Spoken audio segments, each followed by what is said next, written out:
Hello guys, আমার আম্মা নিশ্চয় ভাতটা এখনো আনিনি। দাঁড়া যাচ্ছি। এই যে আমার ছাদটা দেখা যাবে,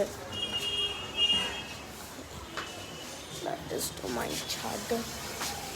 এবার হলো যে রাস্তা এবার আমি উপরে যাচ্ছি, চলো দেখাচ্ছি ওপরে কি আছে।